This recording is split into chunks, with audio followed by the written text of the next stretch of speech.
राम की नगरी रामपायली, जी हाँ, एक ऐसी नगरी जहाँ साक्षात विराजे हैं दशरथ नंदन भगवान श्री राम। मध्य प्रदेश के बालाघाट जिले की रामपायली वो पावन पवित्र धरा है जहाँ वनवास के दौरान आए थे भगवान राम, लक्ष्मण और माता सीता। रामपायली नगरी के पग पग पर त्रेता युग बसता है, जहाँ चंदन नदी के किनारे भव्य किले नुमा मंदिर में सजा है मर्यादा पुरुषोत्तम श्री राम का दरबार। मान्यता है कि भगवान श्री राम 14 वर्षों के वनवास के समय इसी नगरी से होते हुए रामटेक गए थे, जिसके चलते 26 सितंबर 2023 को रामपायली को भगवान श्री राम वनगमन पथ में भी जोड़ा गया है, जिससे रामपायली को नई पहचान मिली है।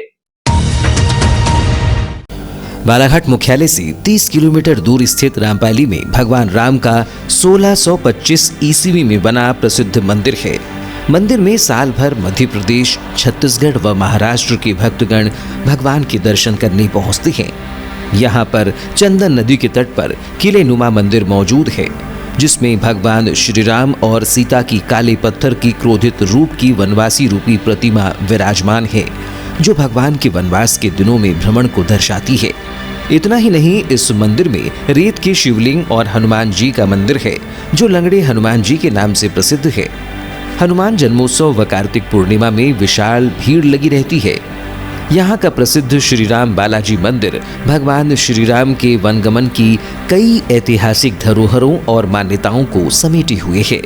इतिहासकारों की माने तो रामपायली में ऋषि शरभंग का आश्रम था। वनवास के दौरान प्रभु श्री राम सीता माता के साथ उनके दर्शन करने पहुंची थी, लेकिन दर्शन करने के पहले ही रामपायली से कुछ दूर स्थित गांव देवगांव में विराध नामक राक्षस सामने आ गया था, जिसका वध कर उन्होंने ऋषि के दर्शन प्राप्त किए थे। हालांकि इस दौरान सीता माता राक्षस के सामने आने से भयभीत हो गई थी, जिसके चलते भगवान ने विकराल रूप धारण कर सीता जी के सिर पर हाथ रख अभयदान दिया था। इसी रूप में रामपायली मंदिर में बालाजी व माता सीता की वनवासी प्रतिमा विराजमान है।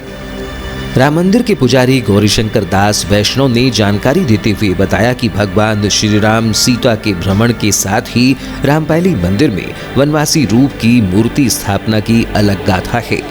यहाँ सैकड़ों साल पहले एक व्यक्ति को स्वप्न दिखाई दिया था, जिसमें नदी के अंदर हजारों वर्ष पुरानी प्राचीन मूर्ति के होने को बताया गया था, जिसके बाद उक्त स्थान से मूर्ति को चंदन नदी से निकालकर एक पेड़ के नीचे स्थापित किया गया था।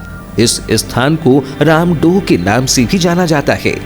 इसके बाद नागपुर के राजा भोसले ने सन 1665 में मंदिर का जीर्णोद्धार कर मूर्ति की स्थापना की थी और 18वीं शताब्दी में मंदिर का नवनिर्माण कर इसे आधुनिक रूप दिया था। मंदिर में स्वयं प्रकट श्री राम भक्त हनुमान जी की प्रतिमा है, जो लंगड़े हनुमान जी के नाम से प्रख्यात है। पौराणिक मान्यताओं के अनुसार श्री राम भक्त पूर्वमुखी हनुमान जी की मूर्ति का एक पैर जमीन पर और दूसरा पैर यानी बायां पैर जमीन के अंदर होने से स्पष्ट दिखाई नहीं देता है। वर्षों पूर्व एक समिति ने हनुमान जी की मूर्ति हटाकर मंदिर में स्थापित करने की कोशिश की थी।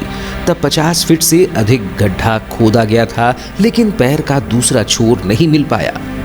मान्यता है कि भगवान हनुमान जी का पैर पाताल लोक तक गया है। यहाँ हनुमान जन्मोत्सव व कार्तिक पूर्णिमा के अलावा साल भर श्रद्धालुओं का तांता लगा रहता है।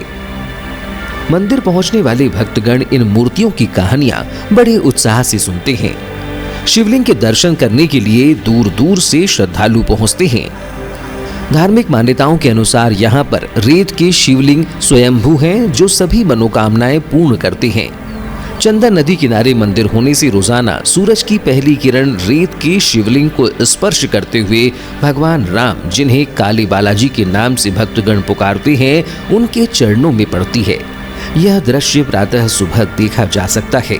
तो वहीं मंदिर के नीचे आसिफ अली, जो टेलरिंग का काम करते हैं, आसिफ अली का परिवार पिछली 3 पीढ़ियों से बिना पैसे और निस्वार्थ भाव से प्रभु श्री रामचंद्र जी के वस्त्र सिलते आ रहे हैं। ऐसा करने से उन्हें संतुष्टि मिलती है। रामपायली में एक लंगड़े हनुमान जी, इसका क्या इतिहास है? लंगड़े हनुमान जी पूर्व मंदिर के पूर्व दिशा में हैं और वो लंगड़े हनुमान जी की प्रतिमा कहते हैं कि उनका एक पैर का पता नहीं है। एक पैर दाहिना पैर उनका पाताल तक गया, ऐसा कहा जाता है। इसका हनुमान अंक में लेख भी आया है कल्याण में। उसको खुदा के खोद के ऊपर लाने की कोशिश की गई, लेकिन पानी लगते तक खोदा गया, लेकिन उनके एक पैर का पता नहीं चला, इसलिए उनकी स्थापना वहीं कर गई, वहीं उनका मंदिर बना दिया गया। दूसरे हनुमान जी का मंदिर ऊपर बनाया गया जो दक्षिण मुखी है। क्या ऐसा कह सकते हैं कि जिस समय अहिरावण राम और लक्ष्मण भगवान को लेकर चले गए थे, पाताल लोक गए थे, तो क्या हनुमान जी ने उनको अपने कंधे पर उठा के यहाँ निकाला हो, ऐसी कोई किंवदंती हो?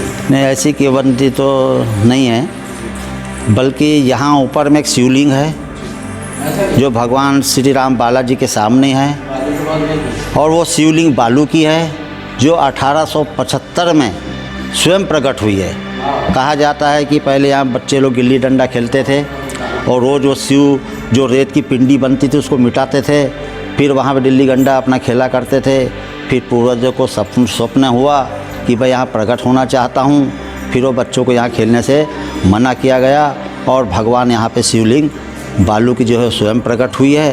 और हमारे देखते में भगवान की शिवलिंग की जो मूर्ति है वो काफ़ी बड़ी हुई है। सूर्य की किरणों का क्या संबंध है? सूर्य की किरणें जब उत्तरायण सूर्य होता है तब भगवान सूर्य की किरणें भगवान भोलेनाथ की पिंडी पे स्पर्श करते हुए भगवान श्री राम बालाजी के चरणों में उनकी किरणें पहुंचती है।